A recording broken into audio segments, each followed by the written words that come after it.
Yep. Well, I didn't even know. I didn't know. I didn't know gameplay was actually out. I just know that I saw the trailer for it, like I think no, not Game Awards. For like Xbox reveal and all that stuff. Or was it just on YouTube? I don't remember where I saw it, but I know, yeah, I know I'm excited for it. Uh yeah, we might go back to some Elden Ring. Diablo 4 has been I don't know, man. It's not that it's bad. It's just that it's bad. I don't know how to explain it, man. It's like it has as many pros as it does cons, and when it's balanced like that, I just think it's time to step back until, Anyway, we're reacting to Fighting Cowboy. For those of you guys curious, in the pinned comment there, that is the link to this video. So do go give it a like. Fighting Cowboy is amazing. Probably has written I don't know how many walkthrough guides, man. Like, this guy is so good at these games. I actually came across videos of his when you dickheads got me stuck in or not Diablo, sorry, Dark Souls 3. You guys had me hit the dancer before I hit Vort. You said, "Oh, grab the flag." Yeah, oh, real funny. Yeah, grab the flag. Now kill her. And there I was, like a brand new character trying to fight the dancer for 7 hours. Finally beat her. And then you guys, yeah, you guys are garbage. But we're gonna act like we're a nice, sweet community, so that more people come in. Hopefully one day. Shut up, dude. It wasn't no 9 hours. Shut up. It was a long time though. I remember I only got to upgrade my weapon once, or I think it was once, and then I had to level up a little bit and then go back in. God, dude, that was brutal. All right, Fighting Cowboy, please, guys, please go subscribe to his channel. He's honestly amazing, and if you guys do get stuck in Armored Core, do know probably day 1 or 2 this guy's gonna have a guide out. Yeah, he has guides for Elden Ring, every Souls game, Sekiro, all of it. Yeah, he has other ones, but yeah, again, I found him through trying to figure out why the second boss in Dark Souls 3 was so hard, and then I found out I got fucked. So, all right, here we go. Nearly 10 years, it feels fantastic to hear those words again. But here we are, ladies and gentlemen. Armored Core 6 is getting ready to launch, and I recently had a chance to go on out to California and play the entire first chapter of the game. I had a chance to try a variety of play styles, your reverse joints, your tanks, your Tetropons, your bipeds. Look at that movement. I had a chance to try out a bunch of different weapons, had a chance to try out damage types, various melee weapons, some of the OS tuning upgrades, which we're going to talk about. And today I'm just going to be bringing you my impressions. So I'm allowed to share 20 minutes of footage with y'all. We're going to be looking at progression through some of the main missions as well as some boss fights, just to give you a good idea of raw gameplay with the HUD on and everything. And we're going to be talking about some sexy of the voice, yeah, he like does. Punishment on Death and Hardlock and how that all works now. Additionally, I had a chance to interview Yamamura and Ogura, the director and producer of the game. I interviewed them alongside some folks from Armored Core Legacy, so I'm going to have a separate video going up that will contain all the details from that interview. It's roughly 80 minutes long, and there's just tons and tons and tons and tons of information. So 80 minutes. An even more deep dive, definitely make sure to check that out. I'll have that in like the end screen of this video. But either way, let's talk about the game. And the first thing I really want to touch on is hopefully what you're seeing in the gameplay here is just how much Armored Core this actually is. I think a lot of people were concerned that between the hard lock and the healing and the forward movement on melee and all that stuff, that this was going to kind of change what the game was and take it away from its Armored Core identity. And I think the gameplay speaks for itself here. I think this is still very much Armored Core. This does feel like a natural evolution of the franchise, like the devs suggested it would be. And I just had a ton of blast playing with it. There wasn't a moment where I was playing this where I was like, oh, well, this feels a little too casual now, or, oh, this feels too easy. It doesn't feel like I'm playing Armored Core anymore. Like, no, it definitely felt like Armored Core. It sure as hell looks like Armored Core. And more than anything, I'm just impressed the way they've implemented all these new mechanics and still managed. So in the old ones, they didn't have any lock on, anything like that?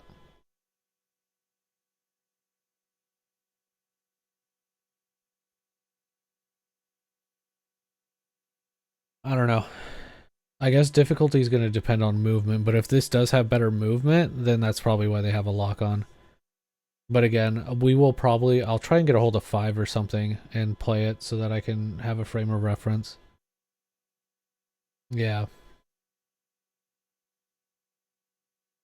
Yeah, I had no idea. I've never played one of these. I only heard about it when um I think like last month one of you guys were like, dude, you gotta watch this video. I think it was during not the Game Awards, man. I think it was something after that. But yeah.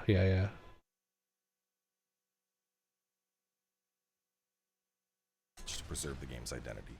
So to talk a little bit about those, because there is a bunch of new stuff. We have the ACS, Assault Boost, This looks fucking surprise damage. insane. We have Strain, which leads into Stagger. We have direct damage when you can stagger an enemy. We have attack indicators for certain big attacks that are incoming. And if you happen to be using a shield, well, there's even an initial guard system where if you time a block just perfectly, you can mitigate out a lot of the stagger damage you would take. So to talk about one of these new things, we have Assault Boost, which at first glance you think, hey, maybe this is for movement. And while you certainly can use it to traverse long distances and even dodge during it, it's meant to function more as an offensive action. The idea is while we're rushing targets with this, we're going to be doing more impact damage, we're going to be taking less impact damage, and it just works into the ebb and flow of combat, where we're rushing in on a target, we're building up that impact gauge, and eventually causing ACS strain, leading into a stagger, leading into direct damage. And this is very much kind of the ebb and flow of combat in Armored Core 6. And we actually had a chance to talk to the devs about this. Armored Core Legacy brought up a question. They said, if you think of 4 answered as described by one word, I think a lot of people would say speed. What are the words you would use to describe this? And they said aggression, and then later they said burst. And I think you're seeing that in the gameplay here, because we have this flowing combat now where the idea is we're circling a target, we're basically dancing with them, and we're building up that strain, we're building up that stagger Ally, gauge. is this? And then when we see the opportunity to strike, we're rushing. This can't be in, we're doing multiplayer, massive can it? amounts of damage to the target, aiming to take them on down. And the thing that's really nice is this makes boss fights way more fun in this game. I remember back in the older games, boss fights were kind of a dodge fest, and they still are. You're still dodging all over the place and avoiding stuff. But one of the big changes is now with the stagger system, you're actively looking for opportunities where you can exploit missed the that. boss. And I think it creates a just much more satisfying flow to the combat after playing with it. So let's actually talk about the stagger system a little bit. So This the does idea look is cool. as you're doing damage to the target, certain weapons are going to build up more strain. Now there's both bursts of strain as well as strain accumulation. But the idea is as you accumulate the strain, eventually you're going to put the enemy into a stagger state. And when they're in the stagger state, their ACS is going to fail, which is going to make them drop out of the air and be briefly immobilized. Dude. And during that time, they're going to take additional damage. You're going to be able to do what's known as a direct hit. So the idea is you have weapons that are more for building up that stagger on the target, and then weapons that are really to punch the damage out after the enemy has become staggered. And on top of that, we even have surprise attacks now. So given the vastness of these levels, you could essentially loop all the way around a target, come up behind it, fill it full of bullets and missiles and whatnot, and quickly put it into a stagger state to get that massive damage and blow it on up. There are a lot of new So it's like a that stealth technique. That's and pretty despite fun. that, it doesn't feel like they've betrayed their identity at all. This still very much feels like Armored Core, and it does feel like a natural evolution of the franchise. And honestly, after going hands-on, I'm just ecstatic to play more of this. Moving on from there, I want to talk about the lock-on system now, and in particular the hard lock. So first I want to say that the traditional lock-on that you're familiar with from Armored Core is still alive and well. And for the purpose of the discussion, I'm going to refer to that as traditional lock, and then the other one, hard lock. But the idea with the So hard traditional locking lock is probably is just for bosses it's and almost a shit. fusion of 4 and 5 put together. So anything that's really on our screen that our FCS can pick up, we can get the lock on, and then that is where our bullets are going to fly. On top of that, FCS is going to impact things like the range of the lock on. It's going to impact the cluster of your bullets, and so it's just as important as it has been before. Having a hard lock doesn't suddenly make the necessity of the FCS any less. It's still incredibly important, if not one of your most important components. Now, one of the big things to note is when you're using the more traditional lock-on, you still have lateral movement. So left goes left, right goes right, forward and back, all that stuff. But when you do the hard lock, your left and right it's change to mechanical more radon. So the idea is almost when you're locked onto a target and you're hitting left, it would be like you had a rope attached to it and you're slowly swinging around it. And so it helps to keep the target more centered in your frame, but it is going to change up your movement slightly. Regardless, if you're not a fan of it, Yeah, so it's like traditional lock on is still on here. Dark Souls. Another thing that was noted is that the Change your movement a traditional little lock bit, actually but it's has better beneficial accuracy. because you There's a don't tooltip unlock. somewhere in one of the tutorials for it. I was trying to pull a screen of it like I did the previous mechanics, but I Jesus couldn't find Christ. it. But it was noted that the traditional lock does have better accuracy. And one of the things I found myself doing a lot is as I was going through the level, I found myself using traditional lock for like 85-90% of the encounters, and then when I'd end up fighting a large target, either a boss or an enemy Yeah, AC, that's that's right. where I was going for. That's the pretty hard cool. lock, because at that point I wanted to focus completely on one target. I didn't want to worry about anything else or trying to keep up with it as it was turning. And so I do think there is a use case for both of them in the ecosystem of this game. I think that as people play, they're going to find there are uses for the hard lock, and then there are uses for the traditional lock. And even past that, once you unlock OS tuning, there's actually a full manual aiming mode that you could unlock to where all of your targets are going to be manually placed shots, so you could lead the target and whatnot.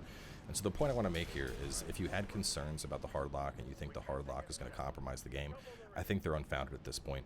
After having a chance to play with both of them, there's going to be times where you're going to want to use traditional, and there's going to be a time where you're going to want to use hard lock. And just because you have hard lock, it's not going to Yeah, it'll be like unstoppable monster in PvP. Yeah, small box It is shit worth like noting that. that we didn't have a chance to do PvP at the event. It was confirmed there will be 1v1s and 3v3s, but even then I brought up the example of a tank with double Gatling guns and just instantly turning to your target and how that would make you basically a god in PvP. And the devs basically said that between bullet velocity and how well you're able to... Yeah, I guarantee you, if you're playing PvP, you're gonna want a controller with fucking paddles on it, because this is gonna be a nightmare. Because really, I mean, if they can lock and you can lock, it's basically, man.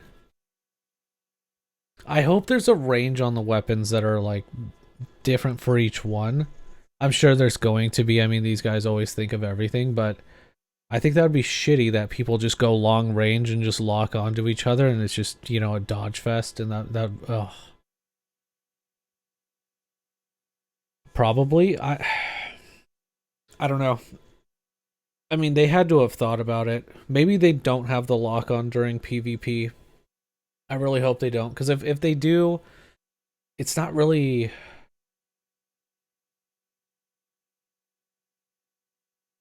Yeah, I can see it becoming problematic or very, very boring, because if it's just going to be two people trying to outrange one another,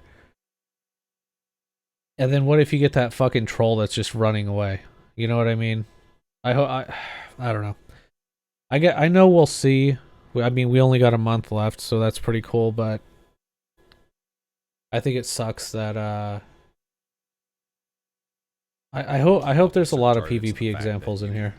I'm not a PvPer, but I do like to play with my chat and fuck with each other. It's super fun. Mention there will be regulation patch and updates and whatnot as the game goes throughout time. So this is something that if come launch I'm wrong and it turns out it is a problem, rest assured it'll end up getting patched. Either way, let's move on and talk about the healing and punishment on death. And right up front, I want to say that after experiencing it, I am a big fan. So if we take a look at our AP, and just with this AC and the other one I have, let's just round it and say I have 10,000, all right? The heal is worth 4,000. So either I have 10,000 and I have 3 heals for 4. Wait, he doesn't have like a duck? Alternatively, I could just have 22,000 AP. Now the thing is, when your That's max so is badass. only 10,000 and you get hit with a shot that brings you down to like 2, it instantly creates a sense of urgency. It instantly makes you feel like, oh my god, I gotta get off this heal. Especially if you've been hit and you're staggered. Keep in mind, when you're staggered, you're immobilized. You're dropping out of the air. You can't heal. And so that sense of urgency that's generated by having lower overall health but healing compared to just having higher health and no healing is just an absolute net positive for the game. The more I played, the more I fought with the bosses especially. I mean, there are attacks that will take 2/3 of your health away. In some cases, just kill you outright if you don't end up dodging them. And so with that, I think the healing is just, it's a net positive for the game. I know a lot of people... This looks punishing if you die, though. It's nice.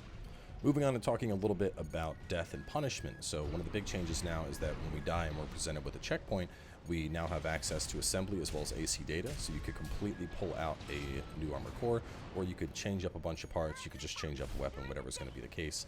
And what they basically said is as you progress through the game and you reach various checkpoints, the damage that you've taken up to that checkpoint. Okay, is okay, that's what I want to calculating know, if your there's a score at that checkpoint moment. So system. almost think of it like grades, you know, like you're going through first period, second period, third, and you get a grade for each of those periods, and then that's going to determine your overall performance for that mission. Now, simply using a heal isn't necessarily going to negatively impact your performance, but if you're using a heal, chances are you have taken more damage, and if you've taken more damage, that will negatively impact your performance. So keep in mind now that it's not necessarily the healing. Obviously, the healing's fine. It's just how much damage you're going to take. And on top of that, death is just considered a singular penalty. So when you die and you get, you know, it's like, well, you got one check mark now. It doesn't matter if you go into AC assembly or AC data, completely rebuild your AC from scratch. It still just counts as one death. There's not an additional negative for switching out parts or whatever the case is. And I do think this is something that's going to make the game a little bit more approachable for new players, just being able to switch up their builds on the fly. I definitely think it's going to be something that yeah, but for like the hardcores, what do they get? Even if you don't want to use that stuff, to pull off S rank missions and get, you know, the perfect rankings and whatnot. Oh, there's okay. Never mind. You obviously still need to go through missions without dying at all. So, you know, the whole idea of changing out your AC or going to assembly mid-mission is going to be a non-issue if you're trying to get those perfect ranks. Download the Domino's app today and become a Piece of the Pie Rewards member to earn points toward free pizza. Here's how it works. You earn 10 points for every order of 10.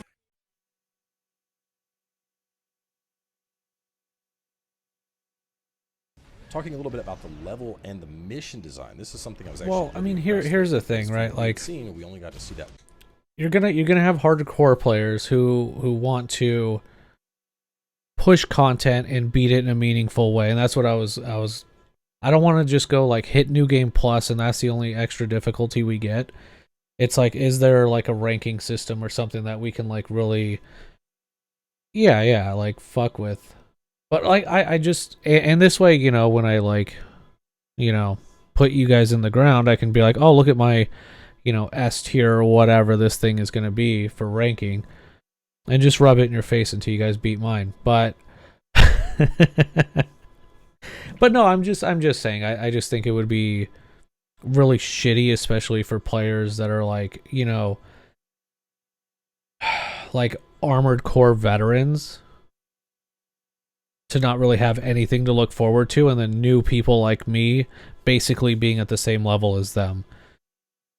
Because I think after playing, you know, Elden Ring long enough, and that was my first Souls game, I felt like, oh, there's no, like, you know, really fun ranking system and stuff like that, especially, you know, once we got the 100%, once we started doing challenge runs, and once we started doing really cool stuff like that, and then you see a new player, and it's like, oh, there's no, like, really fun way to basically see your actual progress, you know, and, you know, look at somebody like, you know, Distortion or Forza and all those people and see, you know, what they're hitting and be like, oh, I want to try and hit those benchmarks eventually. Because I think some sort of in-game ranking system, and I know it's not going to be like, oh, worldwide ranks, like this is where everybody's at or anything like that, but it is fun to like compare stats to your friends and ask them how they got through it and things like that.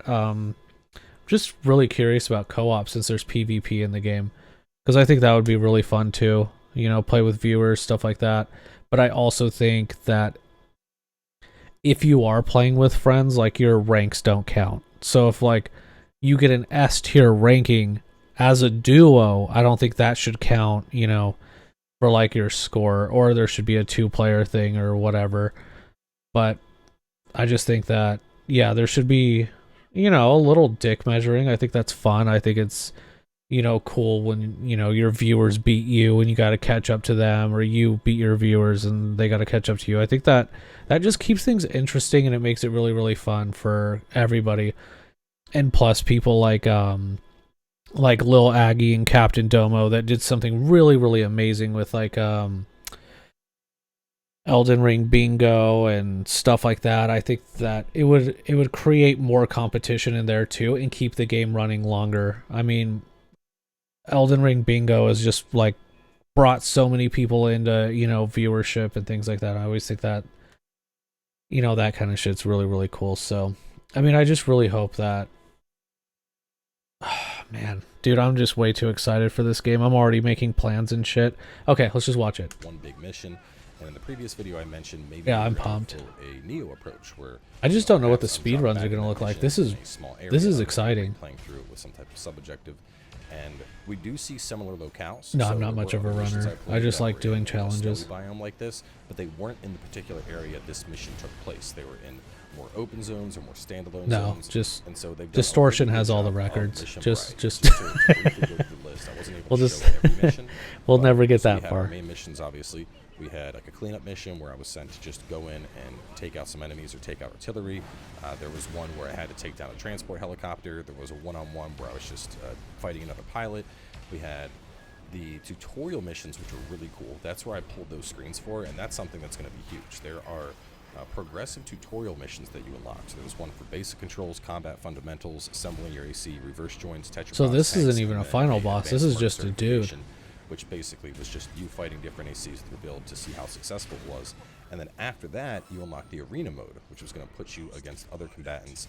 And I like that completing sword. Arena mode missions was going to unlock the chips that you used to make changes to your AC with OS tuning, which we'll be talking about later. I know I've mentioned that a few times now. But so there's a really nice variety of missions, and one of the biggest things is we can replay missions at any time. If you want to redo a story mission, you just jump right back in. You can still earn money from it. You can get a higher grade on it. I don't know. That's if, weird though that New Game the Plus is little actually guy didn't confirmed. I alert don't those see any things. reason why it wouldn't be, just based on how things are Missile currently launchers. designed. But either way, I can already see myself just replaying certain missions. And on top of that, they mentioned that there are going to be unique or hidden weapons that we'll be able to find. So there could be weapons sitting in a equipment chest or a bunker somewhere throughout a mission.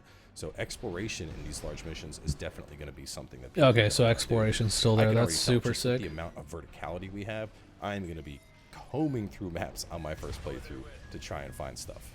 And another thing on that note is I know people have been wondering about like various checkpoints, like the restock where you heal up, you get all your ammo.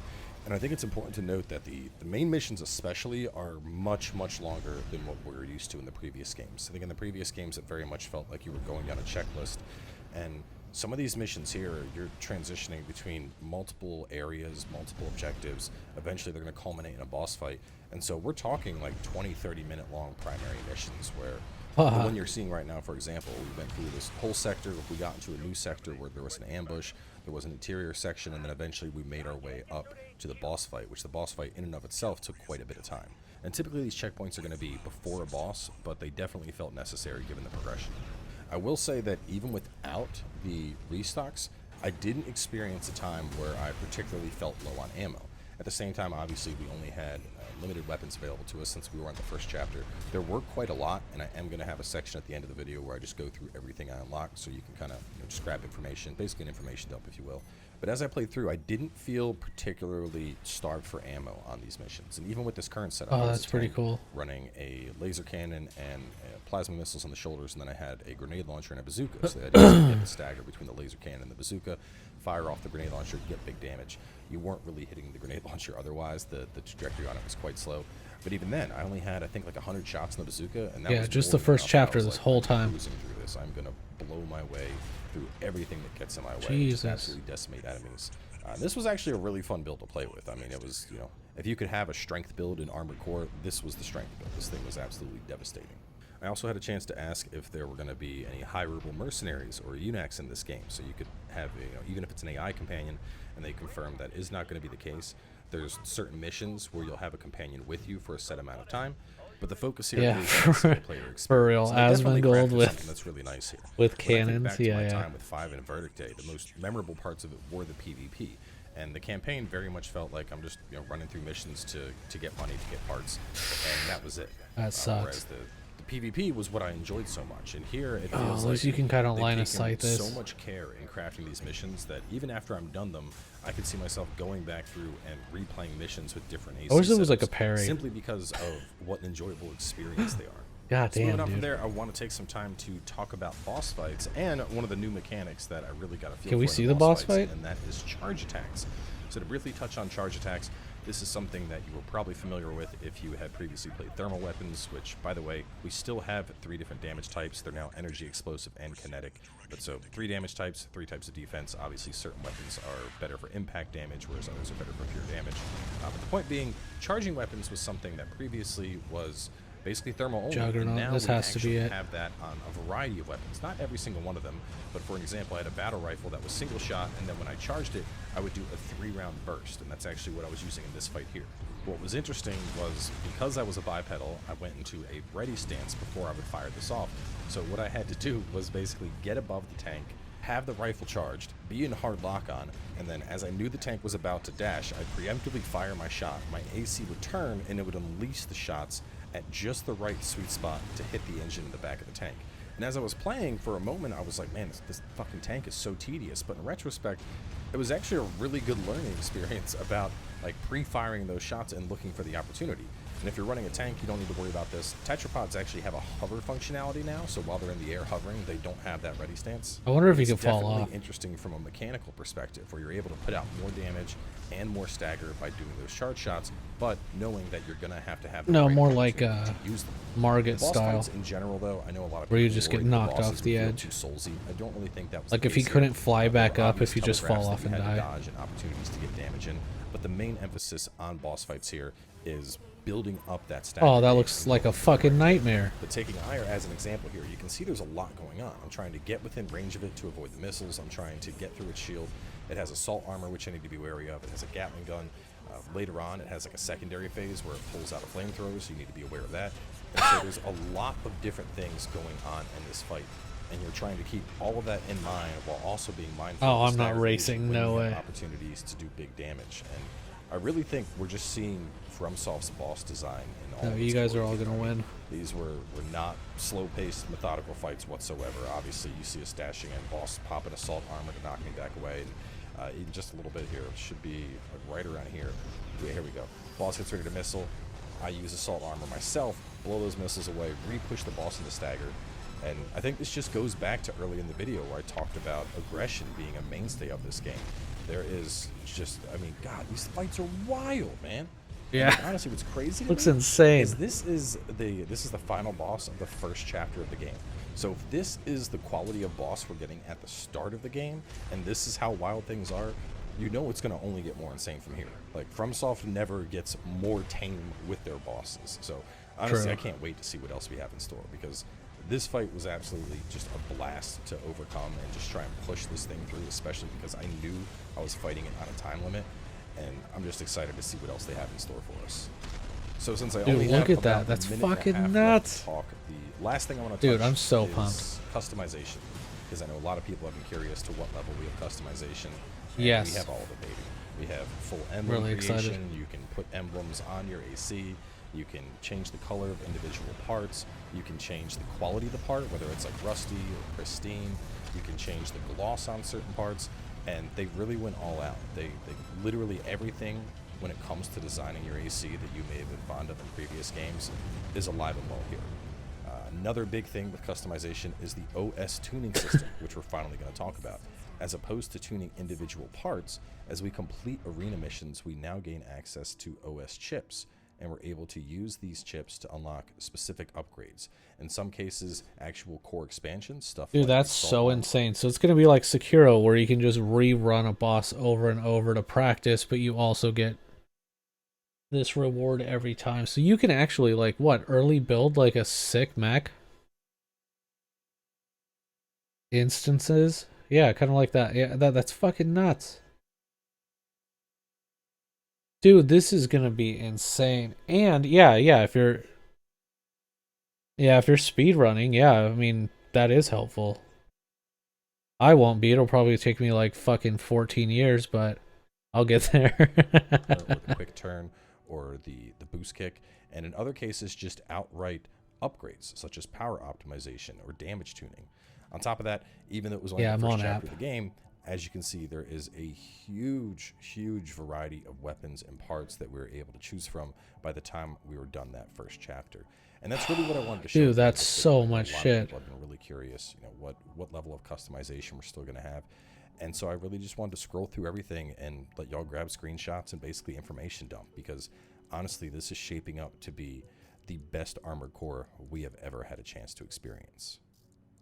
And before we wrap up, let me just give y'all one last juicy clip.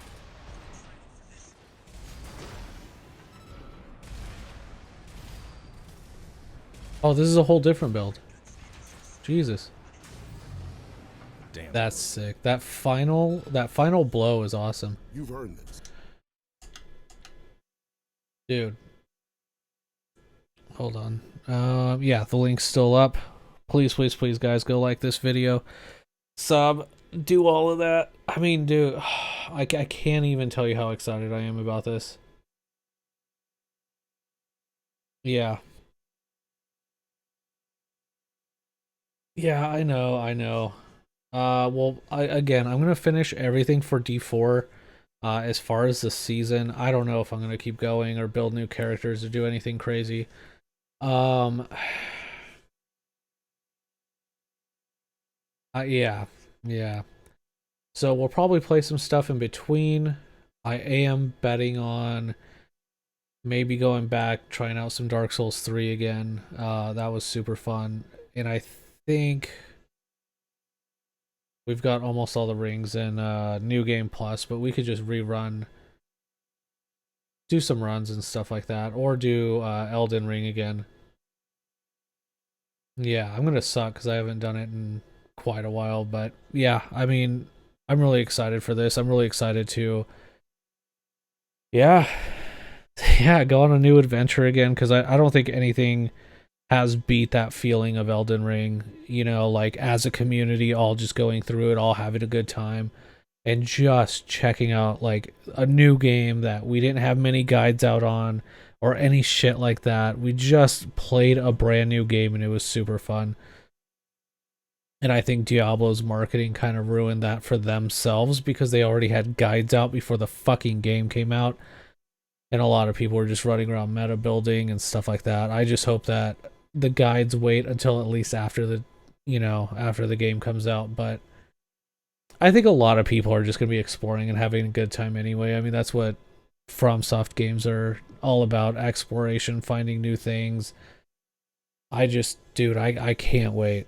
So, yeah, no. We're going to whoop your ass? Well, I mean,